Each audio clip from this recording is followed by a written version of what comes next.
You are now tuned in to the Storm Tracker podcast.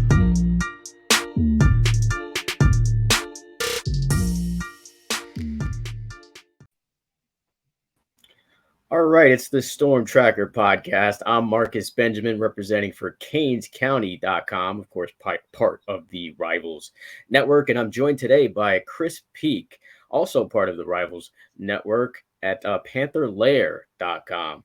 So big game coming up, Chris. First of all, just thanks for joining me on this podcast this week. Yeah, thanks for having me. That intro is awesome. Yeah, that's really cool. Thanks. It took a while to kind of put together. Yeah, I bet. Yeah. So, like I said, big game this week. We got Miami versus Pitt basketball, the de facto conference regular season championship game. I don't think either of us maybe would have predicted that that these two teams would be in this position right now, but I'm sure we are both very grateful. But first, Chris, last night the Panthers suffered a loss to Notre Dame. Not kind of a surprise, of course. So just from your perspective, what happened in that game? Yeah, it was ugly. I mean, it was down, Pitt was down 14 at halftime. They were down 20 in the second half. It was a mess. And there were a few things that really went wrong. One, they didn't defend well in the first half at all. I think Notre Dame shot over 50% from the floor in the first half and shot like 47% from three. And that was a big problem. They got better defensively in the second half. But then the other issue, which might have been the biggest issue, they were 20 of 36 from the free throw line. I mean, they had 16 missed free throws, and two of those were actually the front end of a 1-and-1. So you could really count it as like 18 points left at the free throw line. And I think it ended up being about 55% was what they shot from the line. And this is a team that in conference play shot 81%. So like it's not even just that they were like bad. They were like historically bad, atypically bad, and out of character, 25 points below what they had typically done. And it really was one of those games where even if if they made like 10 more free throws, I mean, obviously that's the difference in a 7-point game, but they could have found themselves, coming down the stretch in the final 4 minutes down by 4 instead of being down by 14. And even if they made 10 more free throws, they still would have been below their season average for free throw shooting. They didn't have to do anything like Herculean to pull it off, just be a little bit closer to where they were all year. And they could have made up for the poor defense, and they had a couple technical fouls, and they had this issue and that issue. If they just do what they've done all season and make free throws, they probably win that game. They're able to overcome the mistakes and the errors that they had throughout the game, and they're able to overcome it. So I don't know what was going on with the free throw shooting. That was the biggest issue. It was Mike Bray's last game in South Bend. Maybe they bent the rims in or something like that before each half. I don't know what the problem was, but it was a bad loss because there was a lot on the line. If they had won that game last night, they could have clinched a share of the ACC regular season title. They would have clinched a double bye, a top 4 finish. And this game on Saturday still would have meant a huge amount. It still would have been for the outright title and the number 1 seed. Sure. But at least they would have accomplished a few things. Now it just comes down to this game on Saturday, which was always going to be the case. It was always going to be Pitt Miami, that regardless of what happened to Pitt at Notre Dame. But now there's just even a little bit more riding on it than there was before. Definitely more stakes involved now that Pitt has lost to the Irish last night. I was shocked when I saw the score myself, and I'm pretty sure you were shocked when you saw that Miami lost to Florida State last week. So when I saw it, I was like, oh, okay. So it looks like the bottom dweller ACC team has bitten Pitt just like they bit Miami last week. And it was kind of, from what you explained, it seemed like it was a very similar type of game. It was like uncharacteristic type of things were happening to Miami. So both teams will be hungry to kind of right their wrongs from those games.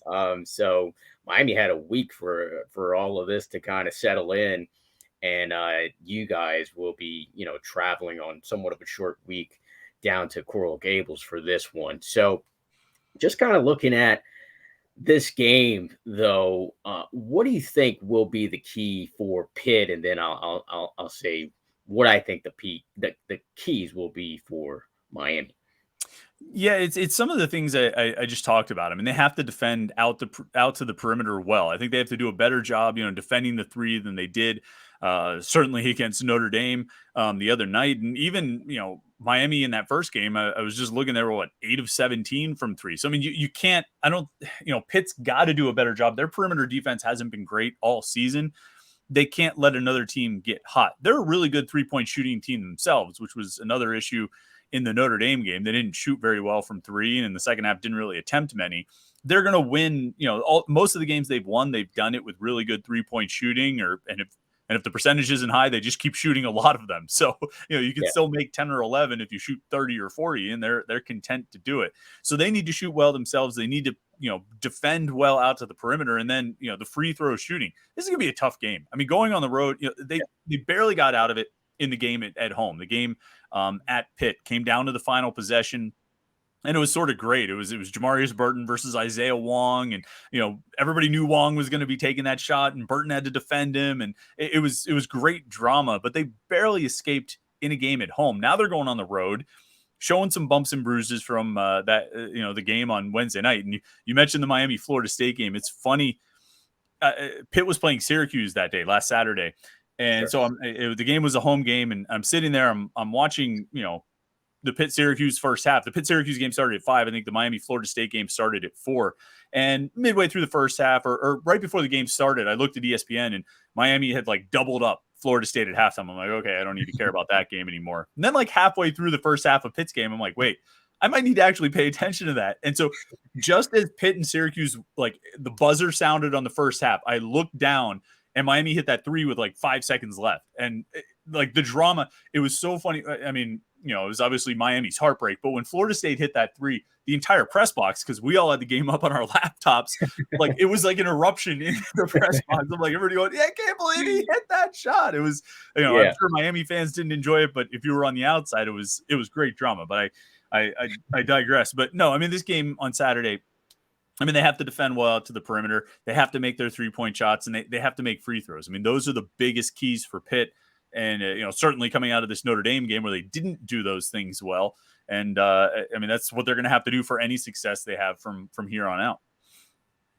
Yeah, total opposite reaction from the Miami camp or the Miami arena, the Watsco Center when I was there. It was total elation when Jordan Miller hits that 3 in the corner, and I think everyone pretty much thought the game was over, including the players on the court. And out of nowhere, Florida State hits that 3. It was a weird and eerie silence that kind of came over that arena, and I can imagine what the country, was feeling when they saw that. But yeah, I think Miami, you have the frame of reference of that last game that we played against each other, and I think Miami pretty much kind of controlled that game up until the end. And to that point, that was kind of like their Achilles heel of the season. They were unable to kind of close out games on the road, and that was a clear, I think, indication of just nerves of in the final minute, some uncharacteristic turnovers by Isaiah Wong in those moments. And I think the key for Miami is really simple. It's really just be Miami. It's really just do what they do best, which is, play solid defense.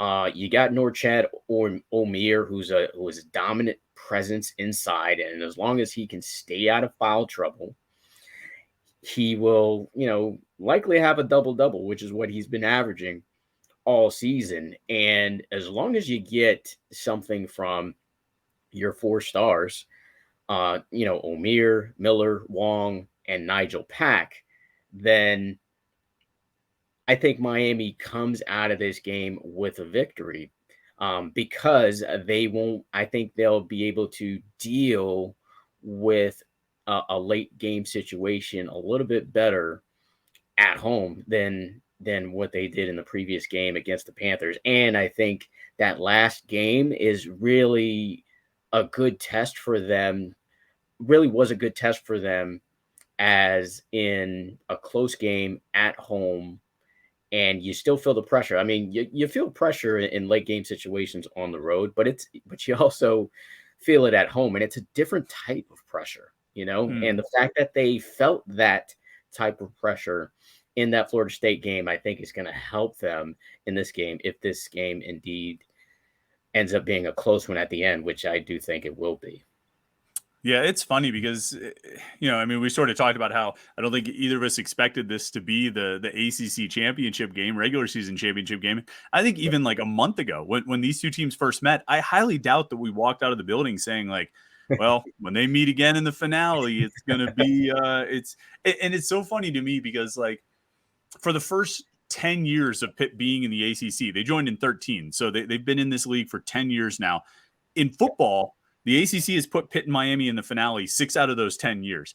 And not one of those games has meant anything. Not one of those games has had any impact on the Coastal Division or the ACC. Like they've been irrelevant. You know what I mean? Either, a couple of the years Pitt already had clinched the Coastal. A couple of the years Miami had already clinched the Coastal. It just never mattered, no matter how many times they tried to force it into a game that would matter. And now here you get it in basketball where the finale, Pitt Miami finale, actually means something. I don't think that's what they were envisioning when they set up the schedule, but here it is. And it's good drama. And some of the other games will matter too. Like Pitt, if Duke loses, Pitt will get a top 4 seed regardless of what they do in this game. But it's great because it really comes down to these two teams not needing help or relying on anything else. Just win and you're the number 1 seed. You know what I mean? Win and regular season title or at least a share of it.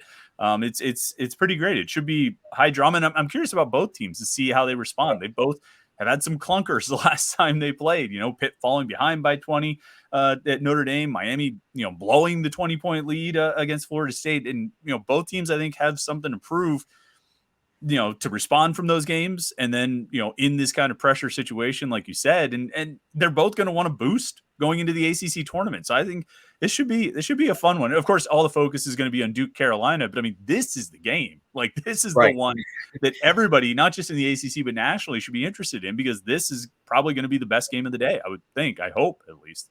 Yeah, absolutely. And you mentioned what I wanted to kind of get to as well, which is the winner of this team goes into the ACC tournament with some big time momentum.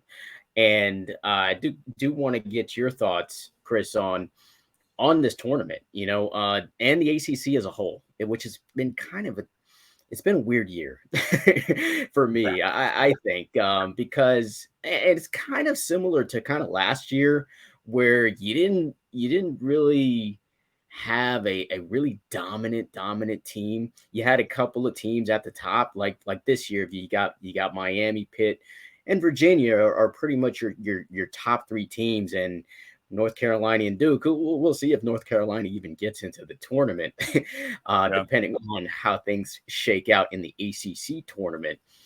But going into this ACC tournament, and I will be in Greensboro next week. Are you going to be in Greensboro? No, I'm going to stay home. I've been to the city of Greensboro before, and I'm good. I'll watch on TV. It's going to be my first time, so there you go. I'm excited. My brother-in-law actually stays in Raleigh, so it's a chance for me to kind of see him. So I'm excited to kind of go there and check it out. But yeah, going into this ACC tournament, who do you think really kind of has the edge here? Who do you think is going to be a surprise team to kind of make some noise? Do you think Pitt has a legitimate chance to kind of win it all? And do you think winning this winning this game on Saturday would it help them, or do you think losing the game gives them more of that chip on their shoulder to actually make a run in that ACC tournament? Yeah, I mean, that's an interesting question. I think as far as the chip on their shoulder, they should have it for the embarrassment at Notre Dame. You know what I mean? That should be the one that they should have that going into the Miami game. I think it certainly is better for either one of these teams to go into the ACC tournament fresh off a win rather than off back-to-back losses, because one of these teams is going to go in having won a game and the other is going to go in having lost 2 in a row with, one game that was a bad loss and one that was a, disappointing loss with everything on the line. So it certainly would be better to have that good momentum. And I have no idea who's favored in this tournament. I mean, Pitt, Miami, one of these teams is going to end up as the number 1 seed. But I can't sit here and say that whoever gets the number 1 seed is going to be the favorite. I mean, Virginia has struggled over the last 2 weeks, 3 weeks, but I'm not going to rule out a Tony Bennett team. You know what I mean? Carolina has been, maybe the biggest disappointment in the conference this year, but they still have that talent, and I'm not going to rule them out just like they did last year going on a run. I'm not going to rule out Duke going on a run. Clemson, I think, has struggled late in the season, but that doesn't undo what they did earlier this year. And so they could be a dangerous team. And, it's just, we both cover teams that have lost to Florida State, right? I mean, so right. It's hard. I mean, I can rule out Louisville. I can tell you that Louisville will not win the ACC tournament. I can tell you Georgia Tech probably won't win the ACC tournament, and Boston College as well. Oh, and Syracuse stinks too. Syracuse is not winning the ACC tournament. So how many did I eliminate there? Like 4 teams? Notre Dame's not going to win it either. Maybe 4 or 5 teams. But like the other 8 or 9, anybody could get on a run. Anybody could really heat up here and win 3 or 4 games. I can't rule out any of those possibilities. It's the league has just been. I think you're right that there's no dominant team at the top. I think the league perception gets hurt because Duke and Carolina are not very good, or at least not as good as they were expected to be. And there's kind of a popular meme going around. It's the ACC is not down. It's just that the right teams aren't winning. You know what I mean? We're talking about Pitt and Miami instead of Duke and Carolina. So they're the wrong teams. This is not who's supposed to be in this position at this point. And so everybody assumes the conference is down. But I don't know who's the favorite in this league because I don't, anybody on any given night has shown that they can win or lose any game. I mean, if Pitt plays next week like they did in the first game against Miami, or they did against Virginia, or 2 games against Carolina, or 2 games against Syracuse, if they play like that, they can win it all. You know what I mean? If they play like they did the first time they played Florida State, or like they did against Notre Dame on Wednesday night, they could be one and done and maybe miss the NCAA tournament. So it's too hard to predict. It's really difficult. I don't think they're going to win tomorrow. I would probably pick Miami to win this game, or excuse me, on Saturday. But beyond that, I have no idea what's going to happen next week. Yeah. Your guess is as good as mine. And one of the teams that you didn't mention as a team not winning it is NC State. Like that's a team I can legit see making a run. And even though they haven't played really well as of late, I can definitely see that team making a run in the ACC tournament, just like a bevy of other teams in this league. So it's going to be interesting for sure in Greensboro, no matter how unentertaining the city may be. I am going to find a way to really enjoy myself over there in Carolina. So let's talk about players here. Just who do you think is going to be the difference maker or could be the difference maker for Pitt in this game, the tournament, the NCAA tournament? Who do you think needs to have a big march? I've sort of been developing this theory that the game on Saturday is not just going to determine the number 1 seed in the ACC champ and all that. It's also going to determine the ACC player of the year. And I think it's going to come down to Jamarius Burton and Isaiah Wong. I think one of those guys is going to win player of the year. And I honestly, I think whoever, and like I could be completely wrong about this, everybody's going to be watching Duke Carolina, so maybe they won't pay attention. But to me, whoever wins that head-to-head matchup on Saturday should be ACC Player of the Year. I think some of the more popular guys like Armando Bacot or Filipowski or the Clemson guy, they've fallen off. But like Burton and Wong have been the keys to their team. I mean, you've got the top 2 teams in the ACC playing for the ACC championship, the number 1 seed. The 2 best players on those teams, you know what I mean? Like that should be your competition for ACC Player of the Year. And so to me, it's like, who wins head-to-head? I mean, Burton won the head-to-head in the first game. Who wins the head-to-head in this game on Saturday? And that'll be, who puts up the stats and who just on the court literally plays better against each other. They're going to be matched up. It's going to be Burton versus Wong, man-to-man, one-on-one and all this. And they're going to be plays that really are run one-to-one. And, who wins that matchup? That I think should be the ACC Player of the Year. And so, I mean, Burton's the guy who really makes it go. He's the leader for Pitt. He doesn't lead them in scoring, but he's behind by less than a point per game. Blake Hinson's their leading scorer, and he's a dangerous, X factor when he scores. I think more than 16 points. Pitt's like 15-3 this year, so he's a dangerous player. Nellie Cummings is a great point guard. They have good players on this team, but Burton is the guy who makes it go. And if they win on Saturday, if Pitt wins on Saturday, it's going to be because Jamarius Burton has a big game. And if that happens, he should win ACC Player of the Year. And conversely, I would say, not to answer your part of the question, and you might disagree, but I think if Miami wins, Isaiah Wong's going to have a big game, and he should win ACC Player of the Year. I think there's a lot riding on this game, including, in my mind, the Player of the Year award. Yeah, I think what makes Miami unique is that you got 4 guys who potentially can kind of be the player of the game. In Jordan Miller, who I think is pretty much kind of the glue guy of this team. He kind of does a little bit of everything. You need him on the court. He's really valuable. It's kind of hard to say who's the most valuable player on this Hurricane team, and that's what makes them really dangerous, because Isaiah Wong, sometimes he has off nights, and when he does have those off nights, Jordan Miller kind of steps in, or you've got Nigel Pack, who kind of gives you some points off the bench. So it's hard to say who is the key player. The easy answer, of course, is Isaiah Wong, because he's the top scorer. But for me, I actually think the most valuable player is Nigel Pack, because he is the 4th player, a 4th double-digit scorer on this team. He's and I think if you look at the entire country, there's not many teams around the nation that have 4 double-digit scores. And I think Nigel Pack has come on in this past month or so, and I think he is the main reason why the Hurricanes were able to kind of go on this run. And he was absent for that Florida State game. And I think he would have been the difference. I mean, they only lost by 1. So I'm sure he would have had a basket or 2 that would have been the difference. So I actually think Nigel Pack, if he can continue to stay hot, and let's see if he plays first, because he was injured, quote unquote injured last game.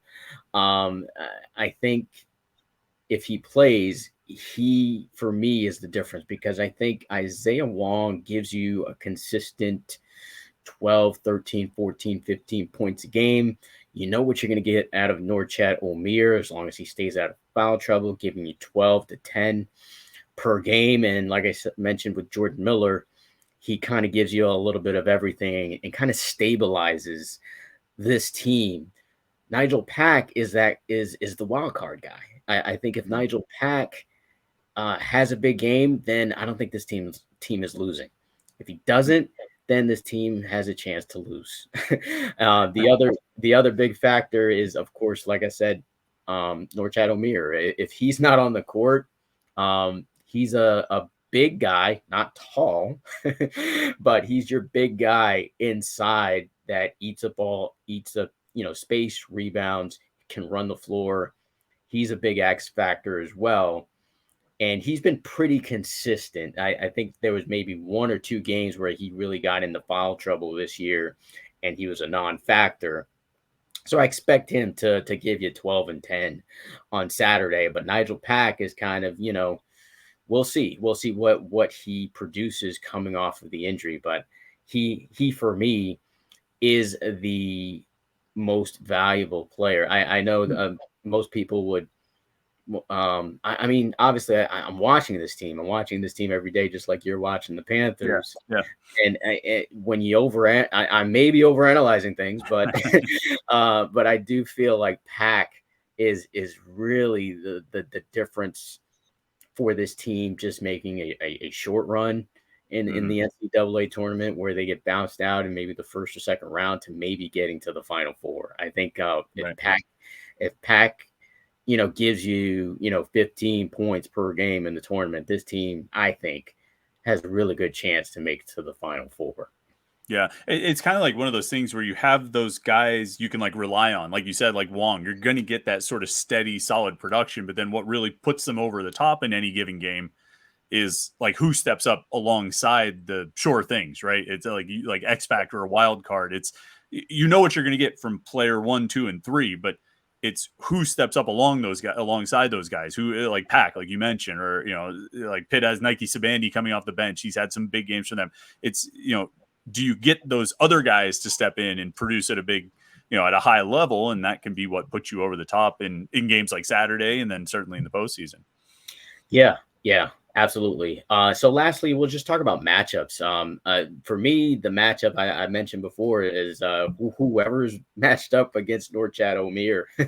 It for me is the matchup to kind of watch in this game.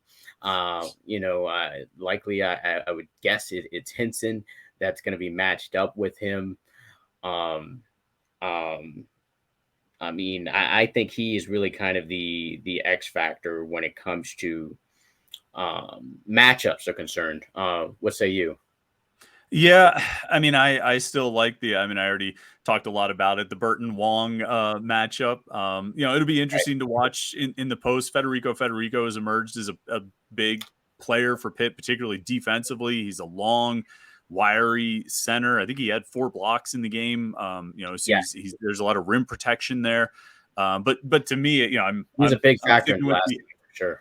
What's that? He was a big factor in that last game with Miami.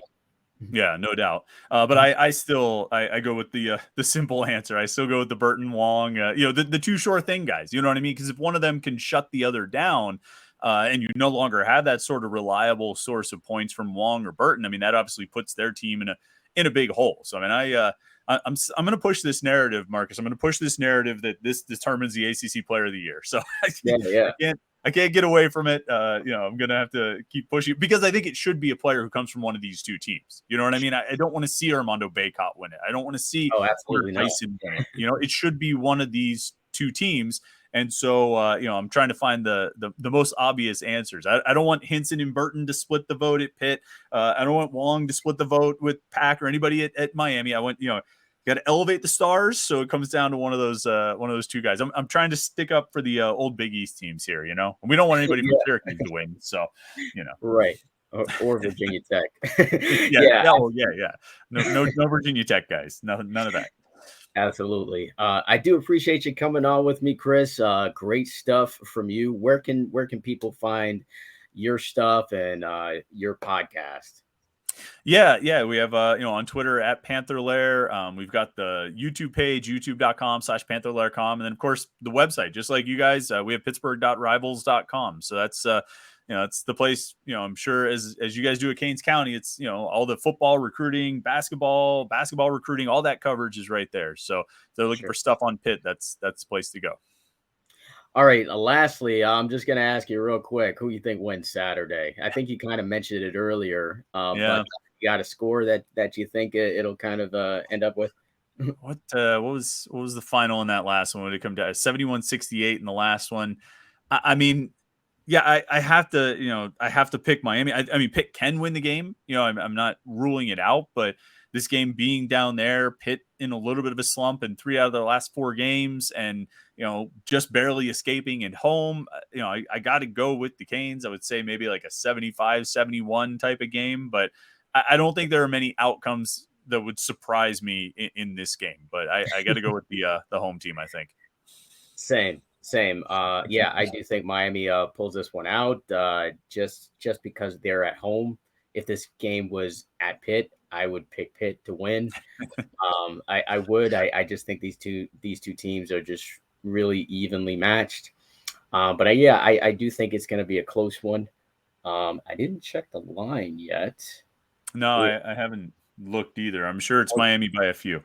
Yeah. Well, the line hasn't actually come out yet from what I see. Okay. I'm pretty sure Miami's probably going to be favored in this game, but I think they win it by a possession. Okay. I think they win it by maybe a 3-point game, similar to what happened in Pittsburgh. Right.